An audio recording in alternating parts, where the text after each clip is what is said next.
The day everything shifted in my head didn't start with thunder or screaming. It started with the smell of onions and garlic softening in butter. That's what I remember first. The faint sizzle from the pan, the kitchen window embossiado from the steam, and the drizzle tapping against the glass like someone hesitant at the door. It was one of those gray mornings when the sky looks like it forgot how to be anything but dull. I was standing in my usual spot, barefoot on the cold tile, stirring the pan and listening to the news murmuring from the TV in the living room. If I close my eyes now, I can still feel that mix of cozy and distracted. Like my life was a sweater I'd worn so many times, I no longer notice the small pulls in the fabric. I'm 34. At least I was 34 that morning, still convinced I knew the person I shared a bed with. I worked part-time as a graphic designer from home, which sounds more glamorous than it actually is. Most days it meant leggings, a messy bun, and a laptop glowing on the dining room table, open to half-finished projects and emails from clients who thought urgent meant they'd forgotten to plan. I liked my routine. The coffee at 7, the emails at 8, the rush around 9 when my husband, Mark, would finally decide he was late for work. We'd been married for 7 years, long enough to know each other's coffee order, short enough that people still called us newlyweds at family dinners. He worked in sales for a medical equipment company, which sounded vaguely noble when he described it. I help clinics get what they need, and vaguely exhausting when I saw the endless stream of messages lighting up his phone. That morning, his phone was on the counter, face down, next to his half-full mug. It vibrated once, then again, rattling just enough against the granite to catch my attention. I glanced at it, the way you look at a car passing on the street. It exists, it's moving, but it has nothing to do with you. At least, that's what I told myself. "You're going to be late," I called out, raising my voice over the news anchor's monotone. "You still need to sign the permission slip for Emma's field trip." He walked in, knotting his tie one-handed, hair still damp from the shower, the smell of his aftershave, cedar and something I always associated with Christmas, reaching me before he did. He smiled that distracted smile he always wore on weekday mornings, the one that said he was here, but his head was already halfway to his first meeting. "I'll sign it tonight," he said, grabbing a piece of toast with the efficiency of someone who considered meals an interruption. "Promise." "You promised that yesterday," I said, but it came out soft, automatic, almost like a reflex rather than a complaint. He leaned over, kissed my cheek, and for a second I let my eyes close and just feel the warmth of his mouth, the scratch of his stubble, the way his hand rested lightly on my waist.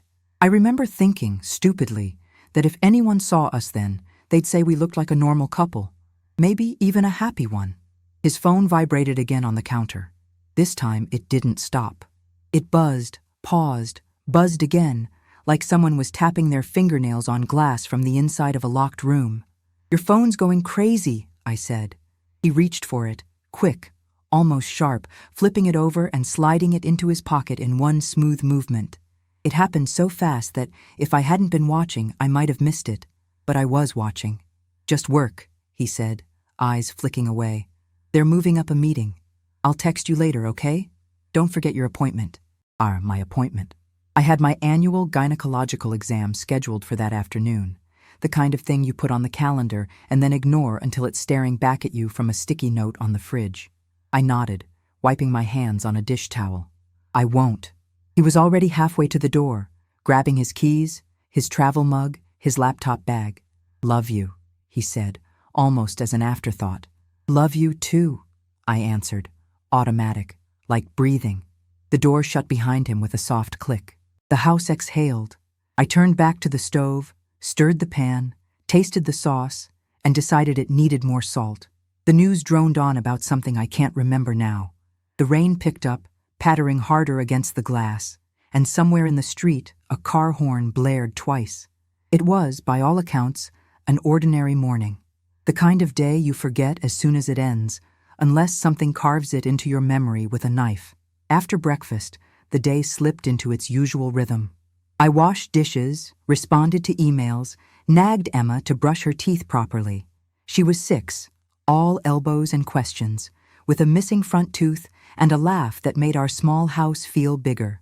I tied her hair into 2 messy pigtails and watched her in the hallway mirror, wondering when her face had started to look less like a baby and more like a little girl. Time moves quietly until it doesn't. "Are you going to the doctor today?" she asked, swinging her backpack onto her shoulders.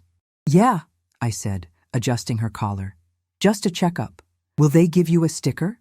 "Probably not." "That's unfair," she declared, and I laughed. I remember the feel of her small arms wrapping around my waist, the warmth of her cheek against my stomach. Those are the kinds of things that hurt to remember now, like pressing on a bruise just to see if it still aches. After dropping her at school, the sky had darkened into a more determined gray, and the air had that metallic smell it gets before a real storm. I drove to the clinic with the radio low, my thoughts scattered, stitches of to-do lists and half-formed worries pulling at me. I wasn't anxious about the appointment.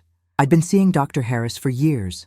She'd walked me through my pregnancy with Emma, through postpartum tears and hormonal storms, through conversations about contraception and everything else we pretend doesn't matter until it does. The clinic sat on the corner of a busy street, a glass front building with potted plants wilting slightly in the lobby. I remember the way the automatic doors whooshed open, letting out a breath of cooled, disinfected air that smelled faintly of antiseptic and the artificial citrus of cleaning products. The waiting room was almost empty.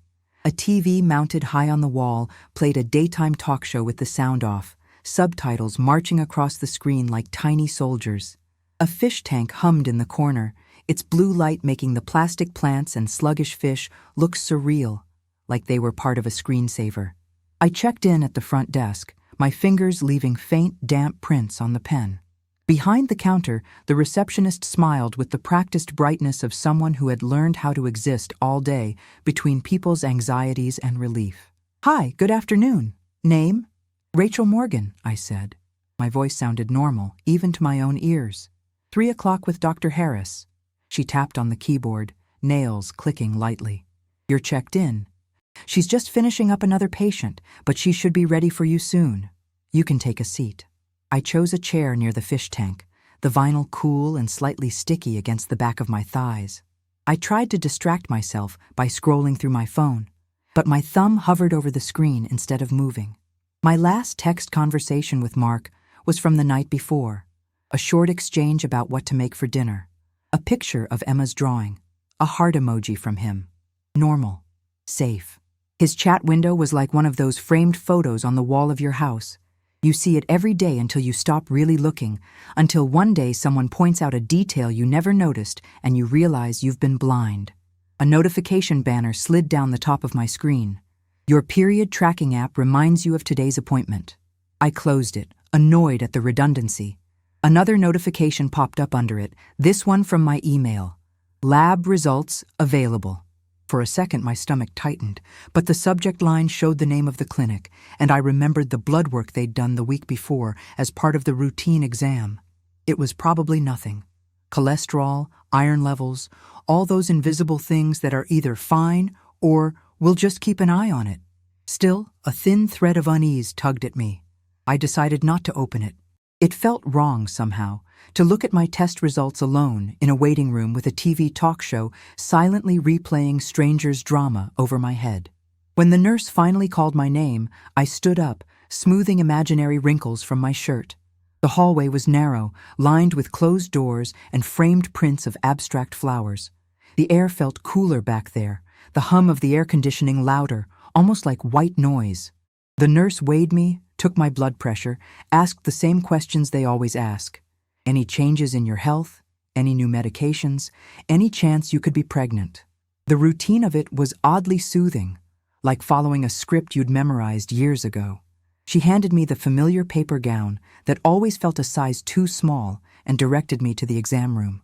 "Dr. Harris will be with you in a moment," she said, smiling before closing the door. Left alone, I undressed under the harsh light, folding my clothes neatly on the chair as if the orderliness of the pile meant something. The paper gown crinkled loudly as I wrapped it around myself, its texture rough against my skin. I perched on the edge of the exam table, the paper sheet crackling beneath me, the stirrups tucked away for now like a threat I was trying not to think about. There was a faint scent of latex and hand sanitizer in the air, overlaid with something softer that I couldn't quite place. Maybe the lingering trace of someone's perfume from an earlier appointment. On the counter, a computer screen glowed with my name at the top, the rest blurred from where I sat. I could just make out the word results in one corner. My heart did a small, inexplicable stutter. It was probably nothing. It was always probably nothing. To distract myself, I studied the room.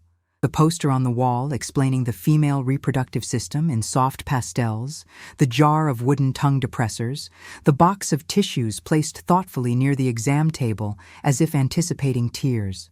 Time moved strangely in there. The clock on the wall ticked in restless little jumps, but inside my head, everything felt stretched thin, like the air right before a storm breaks. I thought about the sauce on the stove I'd left in a container in the fridge, about whether Emma would like it or complain that the vegetables were suspicious. I thought about the permission slip still unsigned on the counter, about Mark saying, "Love you," without really looking at me. And then, uninvited, my mind replayed the way he'd grabbed his phone that morning, too fast, too sharp, and turned it face down like it had something to hide. The memory brushed past me like a cold draft. I rubbed my hands along my arms, though the temperature in the room hadn't changed. I told myself I was being paranoid. Everyone guarded their phones these days. We lived half our lives inside those glowing screens. Of course, we were protective. "It's just work," I whispered to myself, repeating his words. Just work. My voice sounded hollow in the small room. Somewhere outside, I heard the faint echo of footsteps, the murmur of voices passing down the hall, a door closing. I looked again at the glow of the computer monitor with my name, that single word, results, like a tiny lighthouse in a fog I didn't know I was lost in yet. There's a part of me that wants to reach back into that moment, into that room where I was still mostly intact, and shake myself, tell myself to run, or to brace, or to listen harder to the unease pooling quietly in my chest. But life doesn't come with warning labels. Sometimes it comes with a paper gown and the faint hum of fluorescent lights overhead. The doorknob turned with a soft click, and Dr. Harris stepped in, closing it quietly behind her. She was in her early 50s, with kind eyes and the kind of presence that made even the most humiliating questions feel clinical instead of shameful. She smiled when she saw me, but there was a tightness at the edges of her mouth I'd never noticed before. Or maybe it was always there, and I just never had a reason to pay attention. "Hi, Rachel," she said, rolling her stool over to the computer. "How are you today?" "Good," I lied automatically. "Just busy, you know." She made a small sound that was somewhere between a laugh and a sigh. "Aren't we all?" Her fingers flew over the keyboard, waking the screen fully. The light from the monitor reflected in her glasses, obscuring her eyes for a moment. I watched her face instead, the way her expression shifted almost imperceptibly as she scrolled through whatever she was reading. Time started doing that strange stretching thing again, each second feeling like it had weight. Silence filled the room, heavy and deliberate. Outside, a phone rang at the reception desk and stopped. A cart rolled past the door, its wheels squeaking once, then fading away. Inside, all I could hear was the faint tapping of keys and my own heartbeat, suddenly too loud in my ears. She cleared her throat softly. "Before we begin the exam," she said, turning the stool to face me fully, "there's something I'd like to talk to you about." The air in the room seemed to contract. "Okay," I said, my voice a little too quiet. "Is something wrong?" She studied my face for a second, as if choosing her words carefully. "I got your lab results this morning," she began. "And they raised a few questions." My mind immediately went to the worst places.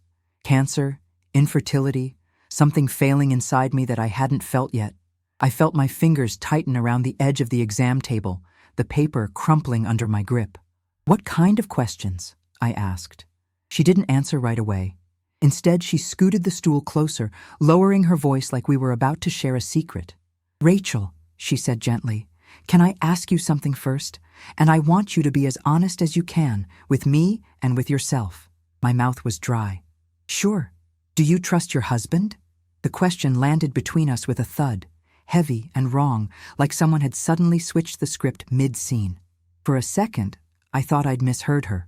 My first instinct was to laugh, to brush it off as a weird joke, but the look in her eyes told me this wasn't a joke at all. It was something else. Something bigger. Everything inside me went very still, like the air just before lightning strikes.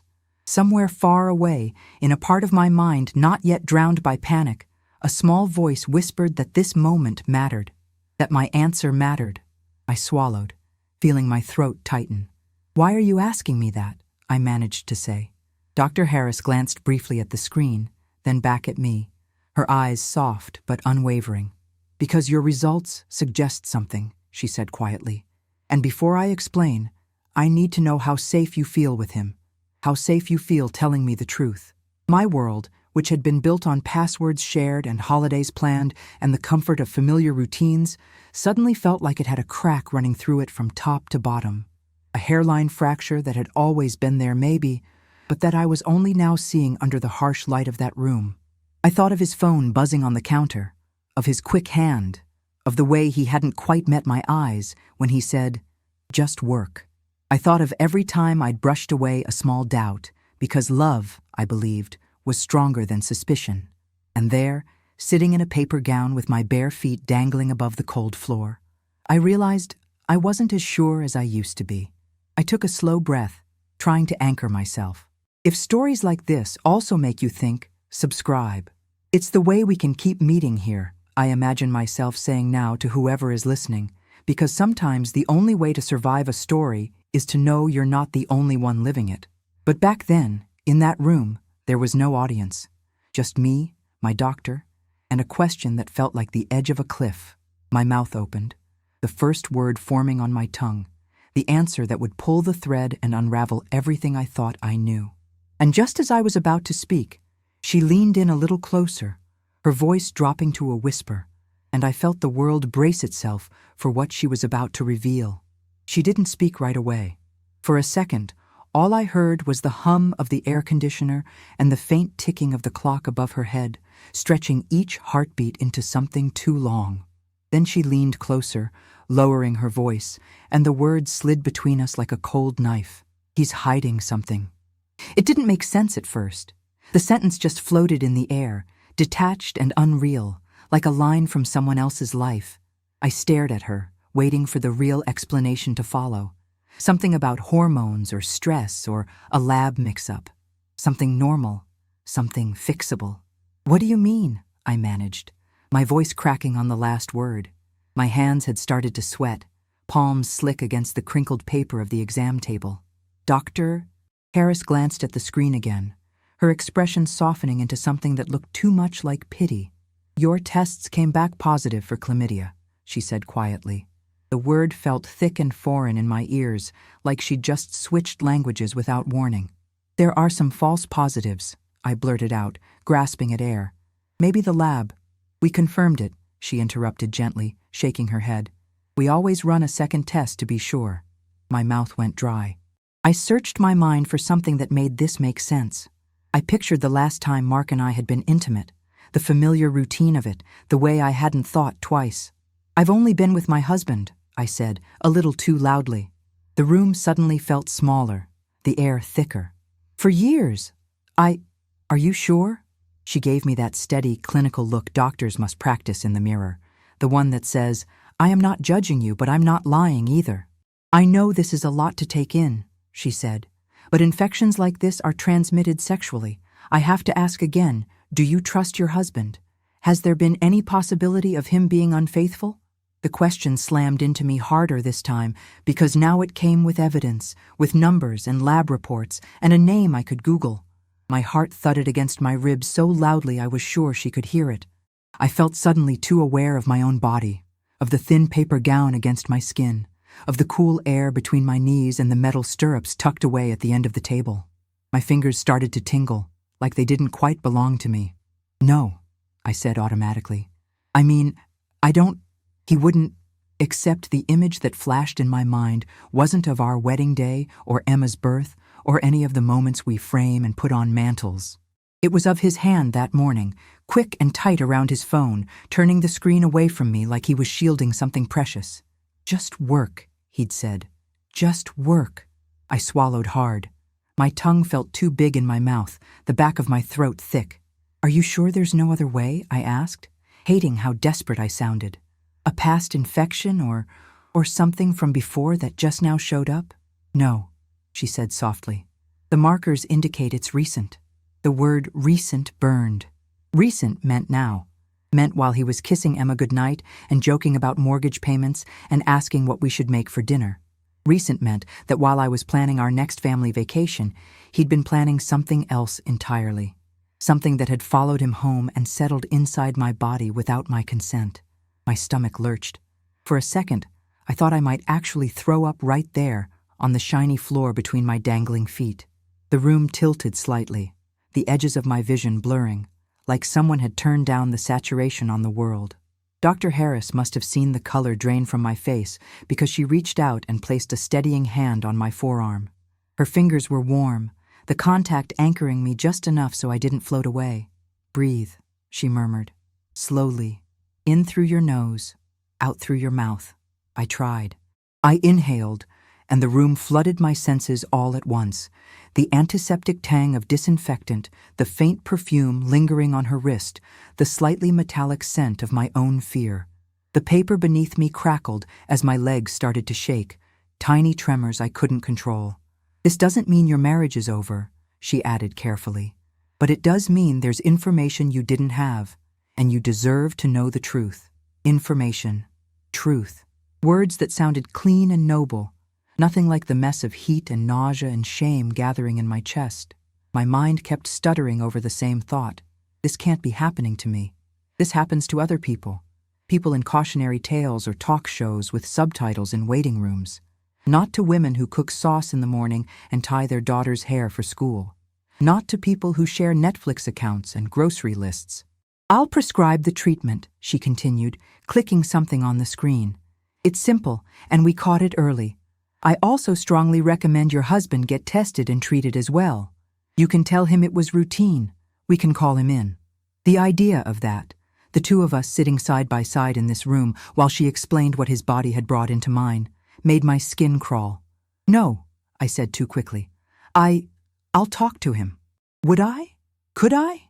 The idea of going home, of standing in our kitchen with its cheery magnets and family photos and asking, "Hey, how long have you been putting yourself inside someone else?"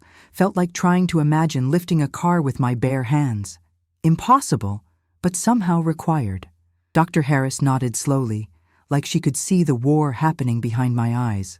"Rachel," she said, "this is not your fault. I need you to hear that. And whatever this turns into, whatever conversations you have after today, remember that your health comes first."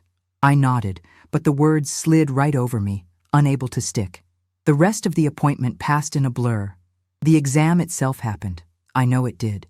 My body went through the motions while my mind hovered somewhere near the ceiling, watching.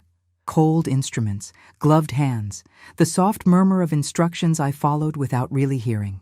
My body felt like a room someone had broken into, and I wasn't sure what they'd taken yet, only that the lock had been useless. When it was over, I dressed slowly, each piece of clothing heavier than it had been that morning. My jeans clung to my legs, my bra strap dug into my shoulder, my shirt caught on my hair. The fabric smelled faintly of home, laundry detergent, a hint of the onions and garlic from earlier, and the contrast made my chest ache. In the car, I sat for a moment with my hands on the steering wheel, engine off, rain streaking down the windshield in thin, shaky lines. The clinic's glass doors reflected a warped version of me, a woman with damp eyes and a tight jaw hiding behind a faint fog of breath on the window.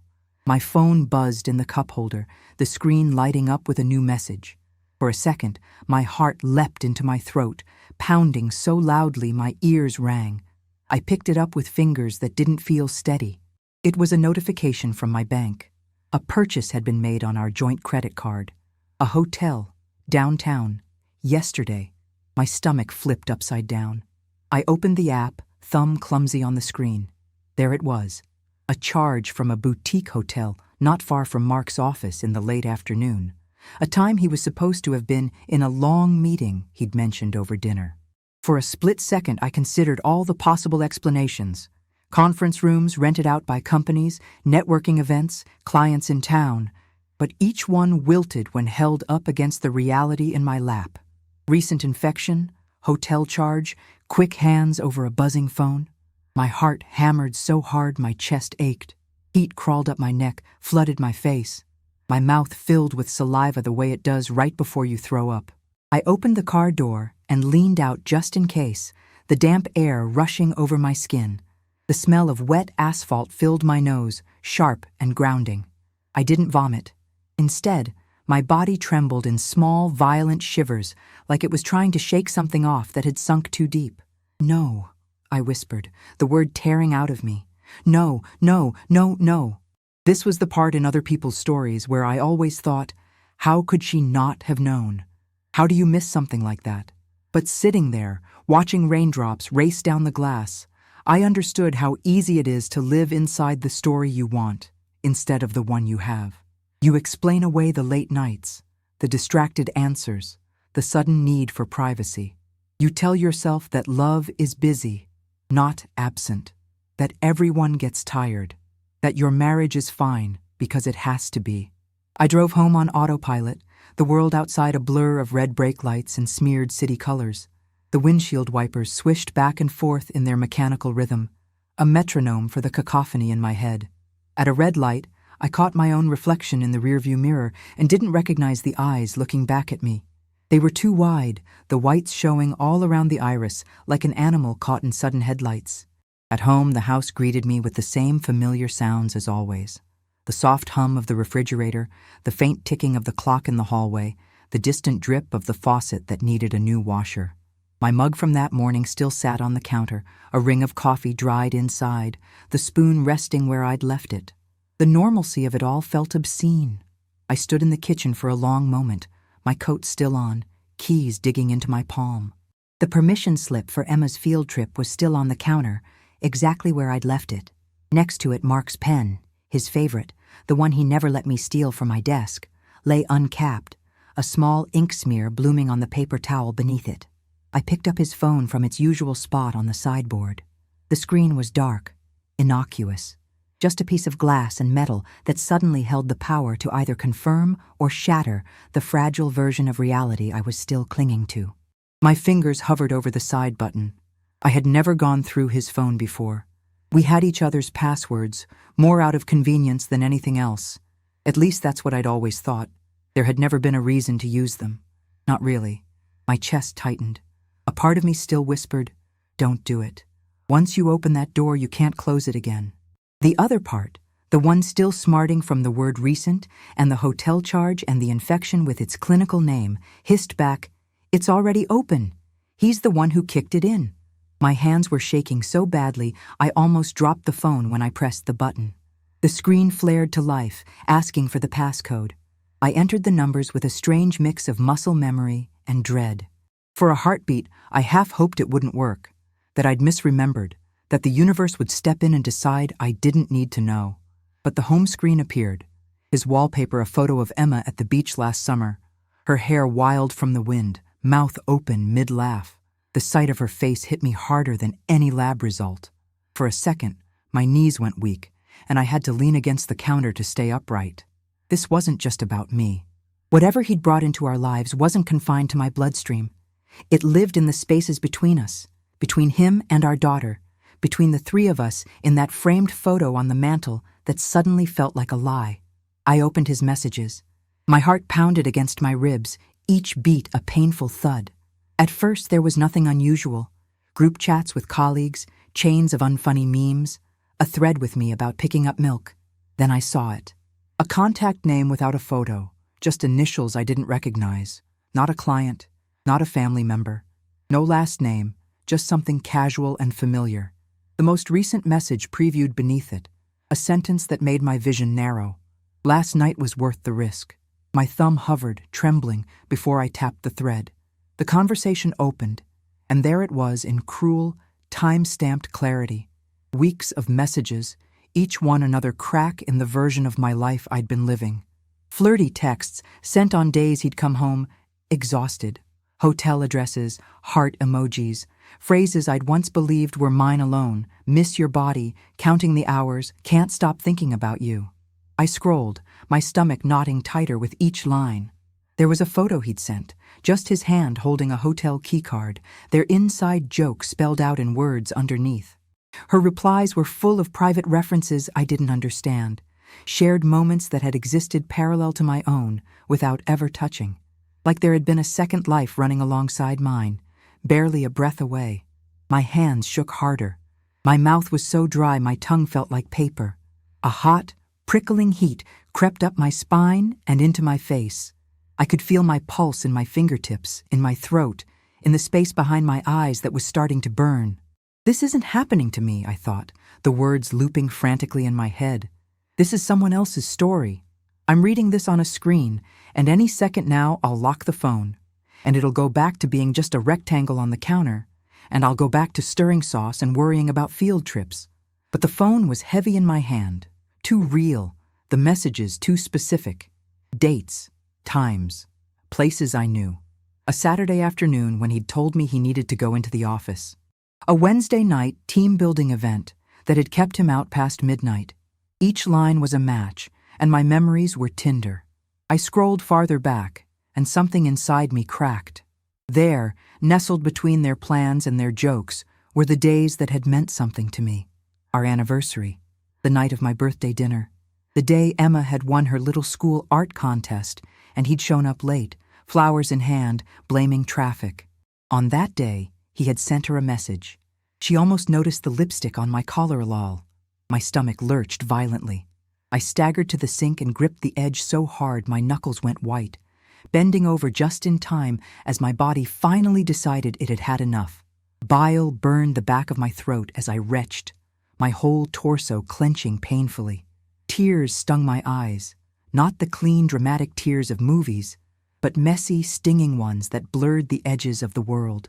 When it was over, I rinsed my mouth with cold water, the metallic taste mingling with the taste of betrayal in a way I knew I'd never forget.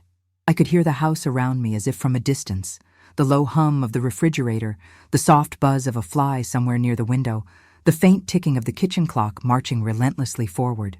My mug still waited on the counter, the last sip of coffee now cold and forming a dull skin on top. The normal domestic sounds felt like an insult, as if my life didn't realize it had just ended. The front door opened with a rush of cool air, and for a second my heart stopped, the phone still in my hand. But it wasn't Mark. "Mom?" Emma's voice floated in, bright and small and impossibly pure. "We're home!" My friend Claire appeared in the doorway with her, shaking off an umbrella. She'd offered to pick Emma up from school and bring her home to give me more time at the clinic. I had forgotten what a kindness that was supposed to be. Now it felt like someone had delivered my heart back to me and asked me to hold it together. I fumbled the phone onto the counter, screen down, the same way Mark had that morning. My fingers felt clumsy and numb. "Hey," I said, forcing my voice into something that sounded almost normal. "Thank you so much, Claire." She studied my face for a second, her brow furrowing. "You okay? You look pale." "Just tired," I lied. "The appointment took longer than I thought." She nodded slowly, like she wanted to say more, but decided against it. "Text me if you need anything," she said as she left. The door clicked shut behind her, and suddenly the house felt too quiet. Emma dropped her backpack on the floor with a thud and ran into the kitchen, her sneakers squeaking slightly on the tile. "Mom, can I have a snack?" she asked, breathless. Her cheeks were flushed from the walk, her hair escaping from the tie in loose wisps. I looked at her, really looked, and something inside me twisted. She had his eyes. I'd always loved that before. "Sure, honey," I said, reaching for a plate with hands that still shook. I put some crackers and cheese together, the knife scraping against the cutting board, the sounds too loud in the quiet room. She climbed into her usual chair at the table, swinging her legs. Her breathing was quick and even, and utterly unconcerned, the simple rhythm of a child who still believed the world was safe. My chest ached. As she ate, her gaze flicked to the phone on the counter. "Why is Dad's phone here?" she asked, crumbs sticking to her lips. "Did he forget it?" I froze. I hadn't even registered that detail, that he'd left without it, in such a rush that the device that never left his side was sitting right beside me, still warm from my hand. It felt like the universe had quietly slid me a key. "Yeah," I said slowly. "He must have. Can I see?" she asked, already half sliding off her chair. Panic flared hot and sharp. No, I said quickly, too sharply. She stopped, eyes widening. Why? I scrambled for a reason that didn't sound like the truth. Because it's full of messages from a life I don't recognize, because it's a bomb that already went off in my hands, and I don't know how to keep the shrapnel from hitting you. It's just grown-up stuff, I managed. Work emails, boring things. She studied me, head tilted, the way kids do when they sense something's wrong but don't have the words for it yet. Are you mad at Dad? The question cut cleaner than any knife. My throat tightened. Why would you ask that? Because your face looks... She squinted, searching for the right word, then gave up and made a little gesture, scrunching her features together in an imitation of my expression. Like that. A laugh broke out of me, sudden and cracked, half sob, half sound. I'm just thinking a lot, I said. Sometimes grown-ups have a lot on their minds, that's all. She nodded, like that made sense, then picked up another cracker. Is the doctor okay? Did she say you're sick? I'm going to be fine, I said, and the lie tasted like metal. She accepted it easily, as children do. Good, she said, swinging her legs again, because I still want you to come to my art show next month. And to my field trip. And my wedding. Her wedding. The word landed in my chest like a stone. I pictured her years from now, standing in a white dress, trusting someone with all the softness of her heart. I thought about what I'd say in my speech, about love and partnership and trust. The hypocrisy of that vision made my eyes sting. I'll be there, I whispered, for all of it. As she ate and hummed some tune under her breath, the house around us continued its indifferent routine. The fridge humming, the clock ticking, the faint buzz of a distant lawnmower outside. I felt like I was standing in the middle of a crime scene that only I could see. Every object glittered with a new, awful significance. The hotel charge in my banking app, the lab result in Dr. Harris's system, the phone on the counter containing messages that had just rewritten the last few years of my life. And somewhere across the city, Mark was moving through his day, probably unaware that the version of him he'd carefully curated for me was already collapsing. A wave of heat surged up from my chest, hotter than before. This time it wasn't just shock. It was something angrier, sharper. Images flickered in my mind. Him laughing into his phone in the bathroom with the water running, saying he was checking an email. The sudden new cologne last year he'd said a client recommended. The business trip he'd insisted I didn't need to join because it would be too boring for me. Each detail that I'd filed away as random now slotted neatly into a story I hadn't agreed to be in. My hands stopped trembling. They felt strangely steady now as I picked up his phone again, the weight of it reassuring. Something settled inside me. Not peace, not anything close, but a kind of grim clarity. This was real. It wasn't a misunderstanding or a lab error or an overactive imagination. It was my life, split open on our kitchen counter. For a few long seconds I just stood there, the phone in one hand, my other resting on the back of a chair, feeling the two halves of my world grinding against each other like misaligned gears. The part of me that was still trying to pretend nothing had changed wanted to put the phone back down, make Emma hot chocolate, and wait for Mark to come home so we could sit on the couch and watch some forgettable show. But the other part, the one still tasting bile and disinfectant and hotel names, knew that every second I spent acting like everything was normal was another second I was complicit in my own erasure. "Mom?" Emma's voice pulled me back. "Can we draw later?" "Yeah," I said, forcing a smile she couldn't see from where she sat. "We can draw." My voice sounded steadier than I felt. As she went back to humming, I looked at the phone, then at the front door, then back again. My heart still hurt. My stomach still roiled. My skin still felt too tight. But underneath all of that, a thought rose, clear and undeniable. I can't just stand here and let this happen around me like I'm furniture.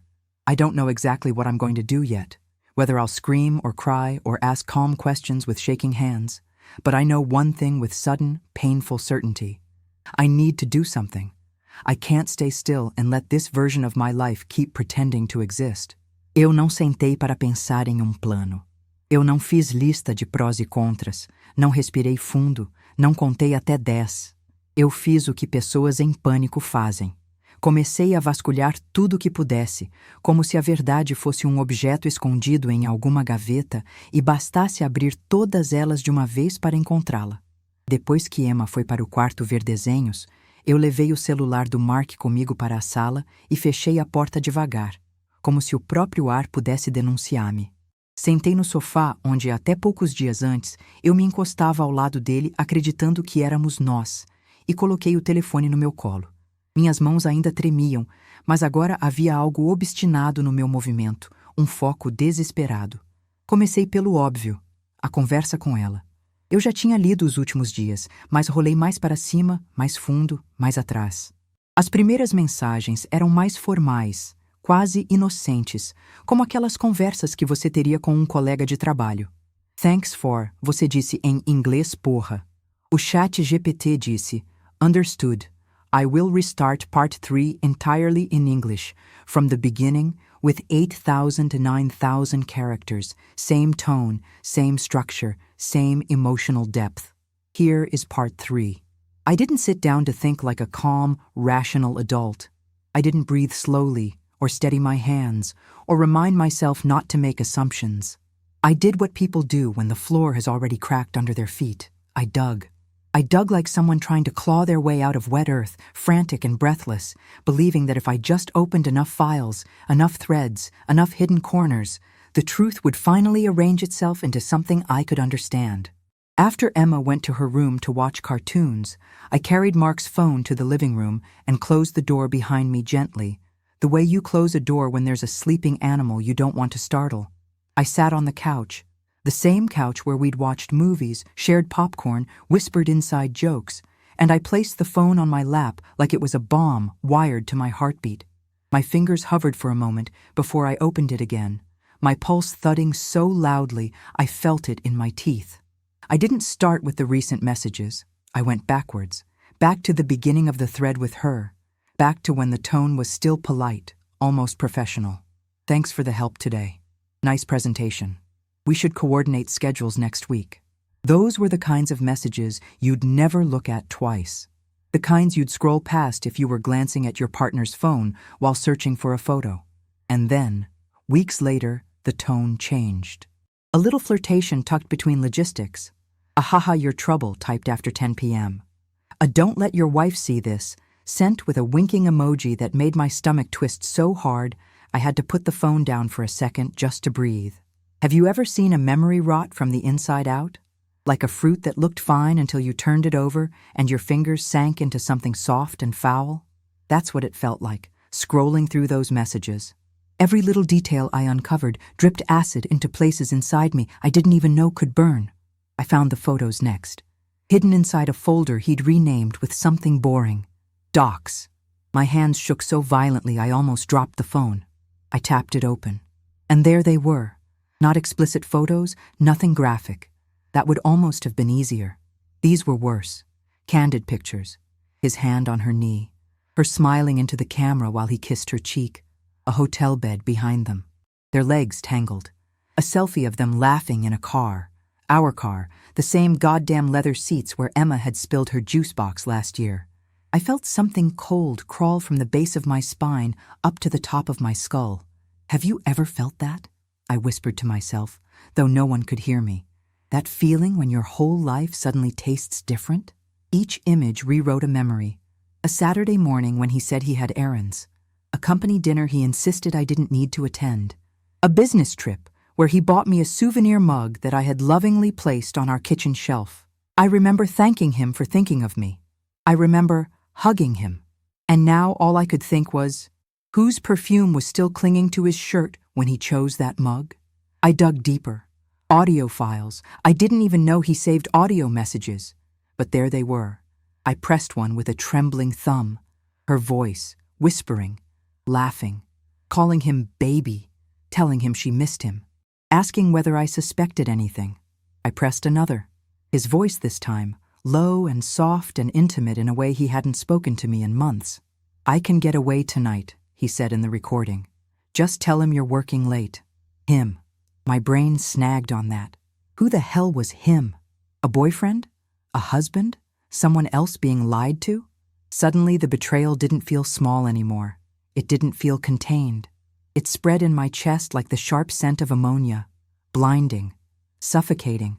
This wasn't just a secret affair. This had layers, people, cover-ups, schedules carefully aligned.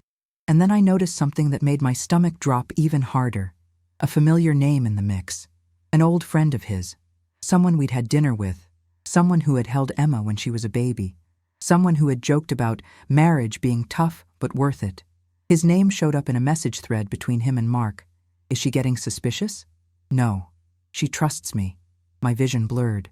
I blinked hard, but the words stayed there, etched into the screen like they'd been waiting for me. He knew. He knew and said nothing. He ate my food, drank wine at my table, gave me hugs on holidays. Another message from the same friend. You owe me for covering today. She called the office looking for you. My blood ran hot, scalding. I had called the office once, months ago, because he'd forgotten his lunch, and I wanted to surprise him. They told me he was in a meeting. He wasn't. He was with her. Have you ever trusted someone so deeply, I whispered to no one, that even their silence becomes suspicious later? I opened his call logs next, missed calls from her late at night. A number saved under a name I didn't recognize, later confirmed by a photo search as her sister. Her sister. Jesus. The whole family probably knew. I checked his email. Receipts from restaurants I'd never heard of. A flight confirmation from a month ago. He told me he'd been on a work trip 2 hours away, but the ticket was for somewhere farther, a city where she had family. My breathing grew uneven, shallow. I pressed a hand to my chest like I could physically hold myself together. A pulse pounded behind my eyes. The couch seemed to tilt. I felt dirty, contaminated, like every moment of intimacy I'd ever shared with him was being rewound and overwritten by someone else's fingerprints. My throat tightened as I scrolled through the past. Photos from vacations we took, smiling by the ocean, sunsets behind us. But now, noticing it for the first time, his smile not quite reaching his eyes. A moment where he'd been texting on the beach while I helped Emma build a sandcastle. The quick excuses. Just work. Always work. Work had been her. I pressed my fingers to my temples, trying to quiet the buzzing in my skull. It felt like I was sliding down a spiral staircase in the dark, each step more disorienting than the last. Guilt slammed into me. Was I not enough? Was something wrong with me? Had I missed every sign because I was too wrapped up in being a mother and keeping everyone fed and dressed and alive? Then shame. Then a tidal wave of heartbreak so sharp it made me gasp. Then anger. Real anger. Not loud, raging anger yet. Just the first spark. The quiet, choking kind. The kind that lights itself inside your lungs, not your fists. My phone buzzed suddenly. A message from him. Hey babe, just checking in. Everything okay? I stared at the words, at the casualness of them, the practiced ease of a man living a double life. My grip tightened around the phone until my knuckles turned white. 2 seconds later, a second message. Call me? Then, another buzz. A call from him. The screen lit up with his photo. Emma on his shoulders at a pumpkin patch last fall. I hit decline. My thumb didn't even hesitate. He called again. I declined again. A third time. Declined. Then a message from an unknown number. Answer him. He's freaking out. Her. It had to be her. Or someone close to her. I felt something inside me snap. Something fragile and foolish and naive that I didn't realize I'd still been holding on to. The panic in their messages wasn't worry for me. It was worry about the exposure, the fallout, the consequences. My entire body felt hot, like my blood had turned into boiling water. The room blurred slightly around the edges. I set the phone down on the couch cushion beside me, rubbed my hands over my face, and let out a long, shaky breath. My life had become unrecognizable in less than an hour. Everything I thought was solid was now liquid, spilling through my fingers. I felt nauseous, dizzy, exhausted, furious, ashamed, terrified, all at the same time. But beneath all of that, beneath the chaos pounding in my ribs, another feeling began to rise. Slow, intentional, heavy, resolve, not clarity, not peace, not acceptance. just the bone-deep realization that nothing about this could continue in silence. I looked at the phone, still buzzing occasionally like a trapped insect. I stared at the door, imagining him walking in tonight after work, expecting dinner, expecting routine, expecting me. And in that moment, heartbroken, shaking, hollowed out but somehow burning, I told myself the truth out loud, in a whisper that tasted like iron. I have to confront him. I didn't know how. I didn't know when. I didn't know what it would unleash. But I knew one thing with absolute devastating certainty. I couldn't keep pretending to live in a house built on someone else's lies. I heard his car before I saw it.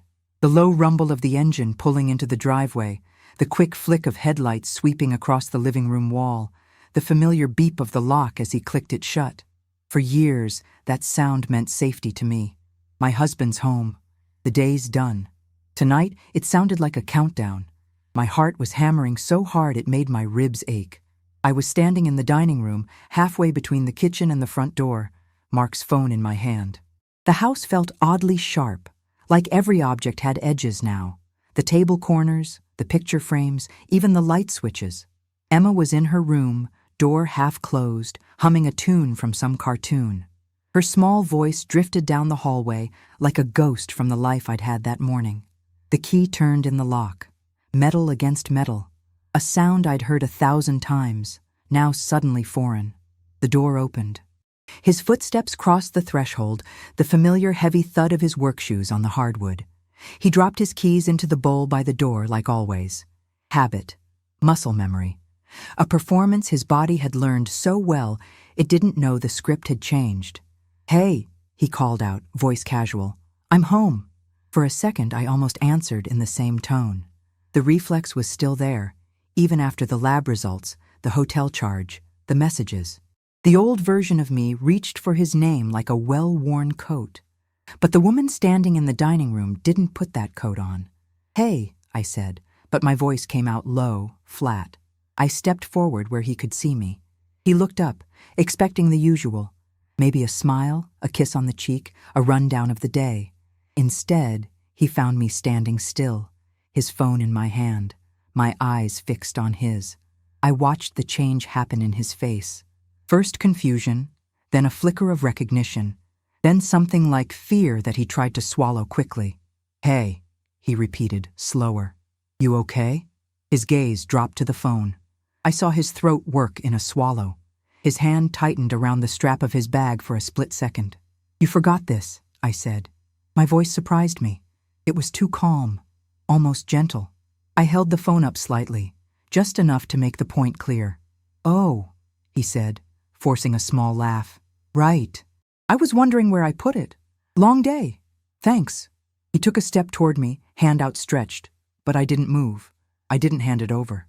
"Long day," I repeated. "At the office? Or at the hotel?" The word dropped between us like a brick through glass. He froze. His hand stopped mid-reach. His eyes flicked to mine, searching for something. Maybe a joke, a hint that this was some kind of terrible misunderstanding. But there was nothing for him to find. I let him see it. The knowledge. The hurt. The line that had been crossed so many times, the floor was now a map of fractures. "Rachel," he said slowly, "what are you talking about?" "Don't," I replied. Just that. One word, low and tight. "Don't insult me like that." He opened his mouth, closed it again. A flush crept up from his neck into his cheeks. "Okay," he said carefully. "Okay, let's sit down and talk. Whatever this is, we can—" "It's chlamydia," I said, cutting him off. "That's what it is." The color drained from his face so fast, it was almost fascinating. He blinked, like he hadn't heard right. "What?" "I had my annual exam today," I continued, each word feeling like it was being pried out of my chest. "They ran tests. I tested positive. Do you want me to spell it out more? Or are you following?"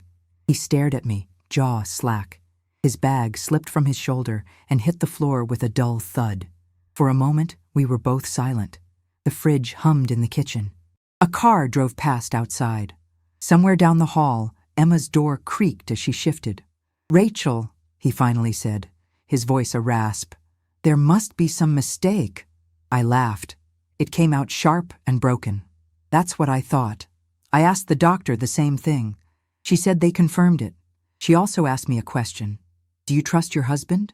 I held his phone up, screen facing him now. Do you think I should have said yes?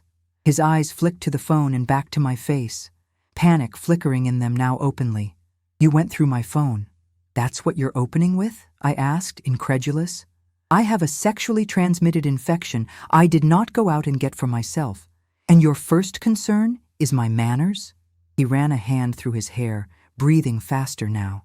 His eyes were darting around the room like he was looking for an escape route that didn't exist. Rachel, just calm down. Don't tell me to calm down. My voice came out so sharp that Emma's humming down the hallway stopped abruptly.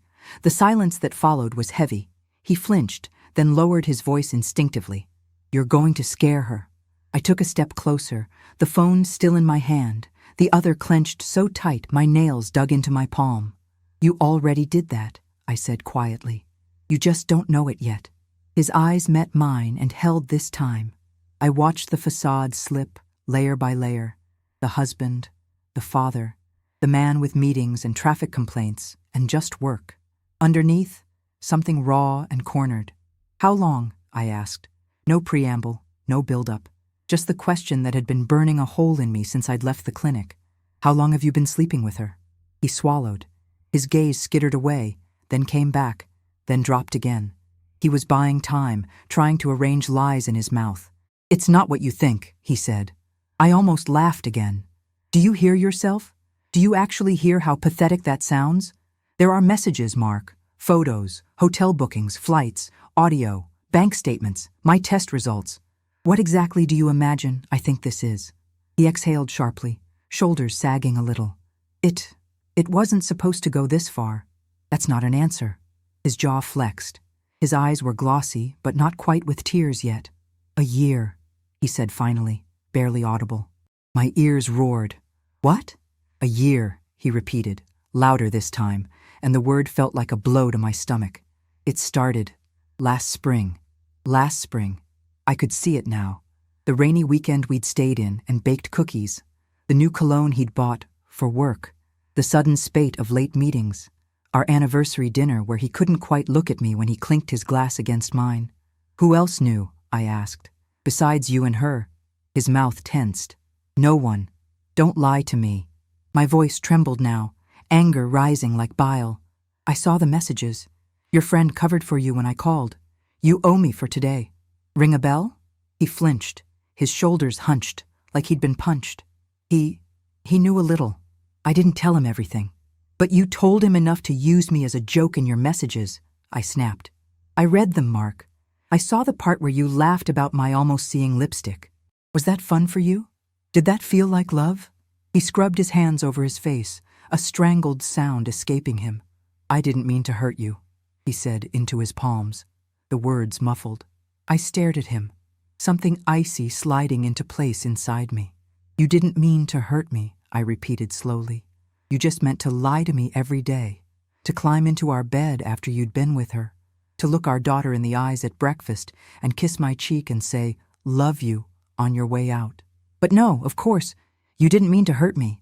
It was complicated, he stammered, dropping his hands. I didn't go looking for it. It just happened. An infection just happens when people don't use protection, I said. An affair doesn't. That's a lot of choices. Hotels don't just happen. Flights don't just happen. Months of lying don't just happen. She understands me, he blurted out suddenly. And the words hung there, absurd and cruel. We started talking at work and, I don't know, Rachel, I felt seen. I felt like myself again. Not just dad, provider, routine. The punch landed square in my chest. I actually staggered half a step back, like he'd physically hit me. So this is my fault, I said, because I made you feel like a dad. That's not what I meant, he said quickly, reaching out as if to steady me, then thinking better of it when he saw the look on my face. Our life got so structured. Work, dinner, homework, sleep. We stopped talking. We stopped touching. I felt alone. I felt alone too, I said, my voice cracking for the first time. You think I didn't feel the distance? The nights you turned away from me in bed, the way your eyes went somewhere else when I talked about anything that wasn't bills or schedules. I pointed to his phone, the lifeless screen pressed against my palm. The difference is, I didn't go find someone else and then drag disease back home like a souvenir. He winced. We always used protection, he snapped back defensively, then froze as soon as the words left his mouth. Silence. I stared at him. He realized what he'd admitted. His lips parted, then closed again. His Adam's apple bobbed. You always used protection, I repeated, my voice eerily calm again. Except you didn't, because here we are. His eyes filled then, tears spilling over. I'm sorry, he whispered. I'm so sorry. The thing about apologies is that they don't land on empty ground.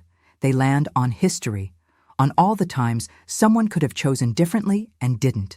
His apology hit the piles of evidence between us and slid off, useless. Why her? I asked, my voice quieter now, exhaustion seeping into the anger. Who is she to you, besides someone you were willing to risk everything for? He hesitated. She's a rep from another branch. We met at a conference. We started talking. It was harmless at first, jokes, drinks. Then one night, we were both drunk, and it happened. And then it kept happening, I said. Sober. He nodded, eyes squeezed shut. I tried to end it, a couple of times, but she would call, or I would. We'd say it was the last time, and then you booked another hotel, I finished for him. While I was home cooking dinner and helping Emma with her spelling. He wiped his face with the back of his hand. I never stopped loving you, he said, and for some reason that was the line that almost made me laugh again. I swear to God, Rachel, I love you. I love our family. I was stupid, weak. I thought I could keep it separate. That's not love, I said. My voice came out soft, almost a whisper, but it felt heavier than anything else I'd said all night. Whatever story you told yourself to sleep at night, it wasn't love. Not for me. We both jumped at the small sound from the hallway. Mom? Emma stood there, barefoot in her unicorn pajamas, hair mussed from where she'd been lying on her bed. Her eyes were wide, flicking from me to Mark and back again. The overhead light cast her shadow long and thin behind her. My heart clenched. Hey, baby, I said, trying to soften my tone, but emotion still leaked around the edges. What are you doing out here? I heard shouting, she said quietly. Is everything okay? Mark wiped his face quickly, forcing a smile. Everything's fine, sweetheart, he lied, the word catching slightly. Mom and I are just talking. She bit her lip, unconvinced. Her gaze landed on his bag on the floor, on the phone in my hand, on my tear-stained cheeks. Children notice more than we want them to. Are you mad at Dad? She asked, looking directly at me. The question sliced through what little composure I had left. I crouched down so I was eye level with her, my legs trembling. I'm very hurt right now, I said carefully. Dad made some choices that weren't okay, but that's between him and me. It's not your fault. Do you understand? Her eyes filled, and she shook her head slightly. Are you gonna leave? Her voice wavered. Behind me, I heard Mark suck in a breath like he'd been punched. I closed my eyes for a second, steadying myself. When I opened them, I reached out and brushed a strand of hair away from her face. Whatever happens, I said, willing my voice not to break, you and I are always going to be together. You are my priority, okay? That I can promise. She nodded slowly, tears sliding down her cheeks now. I don't want you to fight, she whispered. I know, I said. I know you don't. Mark stepped forward, his voice thick. Come here, kiddo, he said, opening his arms. She hesitated, just for a heartbeat. A tiny pause that shattered me more than anything else that night. Then she walked to him and let him wrap his arms around her. His shoulders shook as he held her, pressing his face into her hair. I'm sorry, he whispered into her head. I'm so sorry, Em. She clung to him, confused, frightened, innocent in a story she hadn't asked to be part of. Emma, I said softly after a moment, why don't you go back to your room for a bit? Put on your headphones, watch your show. I'll come tuck you in soon. Are you gonna go somewhere? She asked again, her voice small. I'm not going anywhere tonight, I said. I promise. She studied me, then him, then slowly nodded. As she walked back down the hallway, her little footsteps sounded louder than his had. The door clicked softly behind her. A cartoon theme song drifted faintly through the thin wood a minute later. We stood there in the not-quite silence that followed, just the TV buzzing faintly through the closed door, the fridge humming, the clock ticking. "I'm going to ask you something," I said, straightening up, "and I want you to listen very carefully because this is not a negotiation." He swallowed. "Okay, you're going to call her," I said, "and end it, completely. No more messages, no more meetings, no more anything. You're going to tell her that I know, that it's over, that she is never to contact you again. Then you're going to call a doctor. You're going to get tested and treated, and you're going to move out." The last part hung there, heavier than anything else. His eyes widened. "Move out?" he repeated, like he hadn't heard right. "Yes," I said. "You're leaving this house. You don't get to sleep in our bed tonight like this is some argument we can patch over. You will see Emma. We will work out a schedule. I will not stand between you and her. But you and I? We are done sharing the same roof. At least for now." He shook his head rapidly, panic surging again. "No, Rachel, no, please. We can go to counseling. We can fix this. I'll do anything. I'll quit my job. I'll change my number. You already did anything," I said quietly. "For a year. You just chose all the wrong anythings." He stepped closer, tears streaming down his face now. "Please," he whispered. "Please, don't destroy our family over one mistake." I stared at him, feeling something inside me harden, not cruelty, but a kind of protective shell I knew I would need for a long time. "You destroyed it," I said. "You just finally let me see the wreckage." He tried again, voice cracking. "Where am I supposed to go?" "You have friends," I said. "Ask the one who covered for you. Maybe he has a couch." My words were ice now. "Or a hotel. You're good at those." He flinched like I'd slapped him. For a second, I saw something ugly flash across his face. Anger, defensiveness, but it disappeared quickly under the weight of reality. I'll pack some things," he murmured, voice hollow. "Do it quietly," I said. "She doesn't need to hear you leaving tonight. I'll tell her something in the morning, something gentler than the truth." He nodded slowly, then bent to pick up his bag. His shoulders were slumped, older than they'd looked that morning. As he walked down the hallway toward our bedroom, I watched the back of him and felt a strange sense of déjà vu, like he was walking out of a life we had already lost months ago.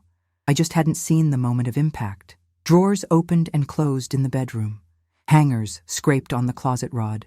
The zipper of a suitcase rasped open. Every sound was a small rip in the fabric of the life we'd sewn together. At one point, Emma's door opened a crack. Her head peeked out, eyes wide. "Why is Dad packing?" she whispered down the hallway. "Go back to bed, honey," I said, my voice catching. "We'll talk tomorrow." She watched me for a long second, then did as I asked, retreating into her room. The door clicked shut. Her cartoon song swelled again, tinny through the wall. Finally, he emerged, suitcase in hand, eyes red, face streaked. He stopped a few feet from me, like there was an invisible line he couldn't cross anymore. "I'll call you tomorrow," he said hoarsely. "So we can talk about Emma, about everything." I nodded, not trusting myself to speak. "I'm sorry," he said again, the words shredded. "For all of it. For ruining everything." I looked at him, really looked. The man I'd married, the father of my child, the stranger who had handed my body an infection and my life a story I never wanted. "You didn't ruin everything," I said quietly. "You ruined my idea of you. There's a difference." He pressed his lips together, nodded once, then turned toward the door. He hesitated with his hand on the knob, like he was waiting for me to call him back, to say I'd changed my mind. I didn't. The door opened. Cool night air slipped in, bringing with it the smell of damp pavement and distant traffic. Then he stepped out. The door closed behind him with a soft, final click. The house fell into a silence so complete it rang in my ears. No footsteps. No low murmur of his voice on the phone. No clatter of his keys in the bowl. Just the hum of the refrigerator.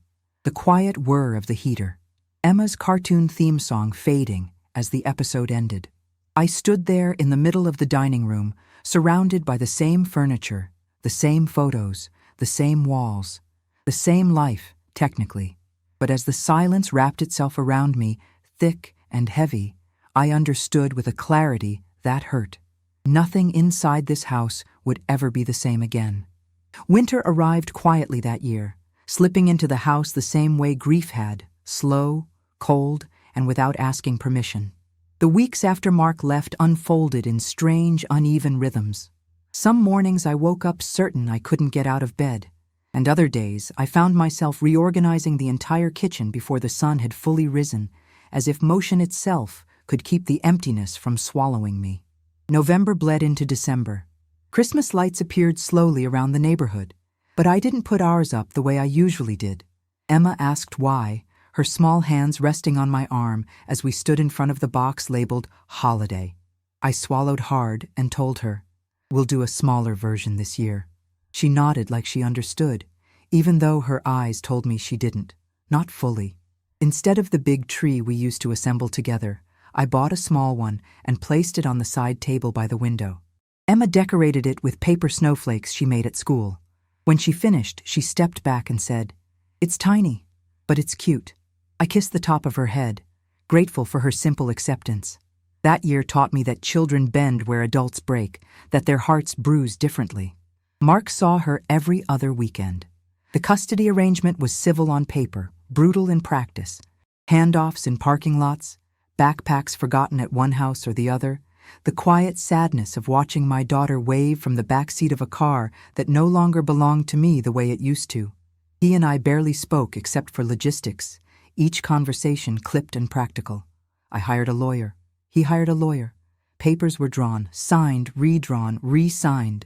Words like equitable distribution, shared custody, and marital assets became part of my vocabulary, heavy terms that felt too clinical for something so human and raw. My therapist, someone I hadn't seen in years, met me with the kind of calm that made me crumble in the first session. I sat on her couch and cried so hard I couldn't breathe, the sound coming out of me like an animal trying to tear itself free. Over the next weeks, the crying softened. Sometimes it disappeared entirely. Sometimes it came back without warning, like when I found one of Mark's old sweatshirts in the back of the closet, or when I heard a song he used to hum while brushing his teeth. "What are you feeling right now?" my therapist asked one day. "I don't know," I answered honestly. "Everything and nothing. Both can be true," she said. I didn't believe her then. I do now. New Year's Eve was quiet. Emma fell asleep early, curled on the couch with a blanket pulled up to her chin. I sat beside her, watching the muted fireworks on TV, listening to the distant pops outside. Midnight came and went, and I whispered a promise to myself. I won't let this pain define every room in my life. January became about rebuilding things I didn't know were broken. Bank accounts, routines, self-esteem. I repainted the bedroom, choosing a soft sage green that felt nothing like him.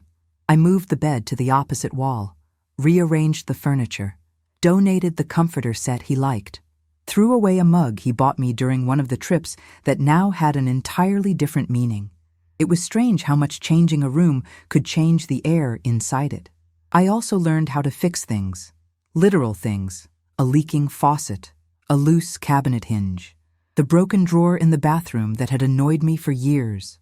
I watched tutorial videos, bought tools I didn't know how to use, and celebrated quietly every time I succeeded. There was something empowering about tightening a screw or patching a wall and realizing I didn't have to wait for someone else to do it. Evenings became gentler. Emma and I developed new rituals: hot chocolate after homework, dance parties while cleaning the living room, reading stories in my bed on the weekends she stayed with me. She started opening up more about the split, her questions shifting from fear to curiosity. "Do you still love Dad?" she asked one night as I braided her hair before bed. I paused, my fingers still tangled in the strands. "I care about him," I said carefully. "But love can change shape over time." She nodded slowly, absorbing it the way children do, completely, without resistance. "I'm glad you still care," she said. "You're both my parents. I don't want you to hate each other." I kissed her forehead. "I don't hate him. I just can't live the same way anymore." That answer seemed to settle something in her, and in me. February brought new documents, Final drafts of the divorce settlement, financial disclosures, visitation calendars. It felt like living inside a filing cabinet. Still, I kept going. One signature at a time, one decision at a time. My mother called often, too often, sometimes, her voice full of worry and questions I wasn't ready to answer. One afternoon she said, "You're stronger than I ever was at your age." And I cried silently in the grocery store aisle, pretzels in one hand, phone pressed to my ear. Claire, the friend who had unknowingly dropped Emma off on the worst day of my life, became my anchor. She came over on nights when the loneliness felt like a second skin. She helped me rearrange the living room, brought soups when I forgot to eat, poured me wine when I didn't want to drink alone. "You're doing better than you think," she said one evening as we folded laundry on the couch. I shook my head. "I feel like I'm falling apart every other day." "That's the crazy part," she replied. "You're falling apart and still holding everything together. That's strength." I didn't believe her then either, but her words settled in my bones. By March, the house didn't feel haunted anymore. It didn't feel empty either. It just felt mine. The yard needed cleaning, so I raked leaves, cleared branches, planted small flowers along the walkway. I started walking in the mornings, letting the cold air fill my lungs. Emma rode her bike beside me after school, her laughter echoing down the street. We celebrated her birthday in April. A small party, cupcakes, 2 friends from school, a homemade banner taped crookedly above the table. She laughed the whole afternoon. And at one point, while watching her blow out her candles, I felt a warmth I hadn't felt in months. Not joy exactly, not hope. Something in between, something fragile but present. I realized later it was peace. The beginning of it anyway. Some days were still heavy. I can't pretend they weren't. There were mornings when the weight of what happened pressed on my chest until getting dressed felt like a victory. There were nights when the house felt too quiet, too sharp, too full of memories. But slowly, so slowly I almost missed it, I began to feel like myself again. Not the version of me from before the betrayal. Not the naive, trusting, soft-edged woman who stirred garlic on a rainy morning thinking her marriage was intact. She was gone. I grieved her. I honored her. And then I let her rest. The new version of me learned how to take up more space, how to say no, how to draw boundaries like lines on a map, how to breathe through panic, how to comfort a child with truths that didn't break her world, how to rely on people who actually showed up, how to show up for myself. One night in late spring, after months of therapy and documents and reimagined routines, I sat alone on the porch. The air smelled like cut grass. A warm breeze brushed my cheek. Inside, Emma was asleep, her small snores drifting into the hallway. I realized something then. I didn't feel hollow anymore. I still felt hurt. Of course I did. Pain doesn't evaporate. It settles, shifts, changes shape. But it no longer swallowed me whole. It no longer dictated every breath. I could feel the ache without drowning in it. I leaned back in the chair, closed my eyes, and let the night breeze move through me, not fixing anything, not erasing anything, just reminding me I was still here, still living, still becoming. And for the first time since the day everything shattered in that exam room, I thought, the past still hurts, but it doesn't command the rest of my life anymore. It began again with a smell. Not the smell of betrayal or antiseptic, or the sterile cold of a doctor's office, while a truth detonated quietly inside me. Not the smell of panic and burned onions on a gray morning when I still believed my life was whole. No, this time it was the warm, steady smell of garlic softening in butter on a quiet Sunday evening, sunlight fading through the kitchen window, casting long golden stripes across the countertop. The same smell from the morning that started it all. Only now, it didn't carry dread. It didn't tighten my chest or pull me back into the past. It simply smelled like dinner, like home, like a life that kept going. I stood barefoot on the same cold tile where the first crack in my world had opened. But I wasn't the same woman stirring the pan months ago. The version of me who stood here now had been broken open and rebuilt. Slowly, painfully, deliberately. Every movement I made in that kitchen felt different, more grounded, more intentional, more mine. Behind me, Emma sat at the dining table drawing in her sketchbook, tongue poking out in concentration, her feet swinging above the floor. She hummed softly, the melody familiar, the kind children repeat without even realizing it. She looked up occasionally, checking if I was watching her masterpiece take shape. "Is it almost ready?" she asked. "In a few minutes," I said, smiling at the way her eyebrows scrunched as she shaded in a tree. "Smells good?" She nodded, enthusiastic. "It smells cozy." Cozy. I never would have used that word for this scent before. Not on that day, at least. Not when everything had still tasted like fear and confusion. But kids have a way of reframing reality, of giving softness to things we only know how to sharpen. The sauce simmered. I lowered the heat and wiped my hands on a towel. Outside, late spring sunlight filtered through the leaves, creating dancing shadows on the living room floor. The house wasn't silent the way it had been the night Mark walked out with his suitcase. It had noise again now, but a cleaner kind. Emma's laughter, the washing machine humming, music playing low in the evenings, my footsteps moving confidently through each room. It didn't feel haunted anymore. It felt lived in again. A year had passed since that exam room. 12 entire months. I used to think healing happened in big leaps. A breakthrough, a revelation, a moment where everything clicked. But healing was smaller than that. Slower, like moss growing on a stone. There were still days when I woke up with a heaviness in my chest, a flash of memory that stung unexpectedly. There were moments when a certain song or corner of a room made me pause, but the pain no longer reached for my throat. It didn't paralyze me. It reminded me, and then it let me move on.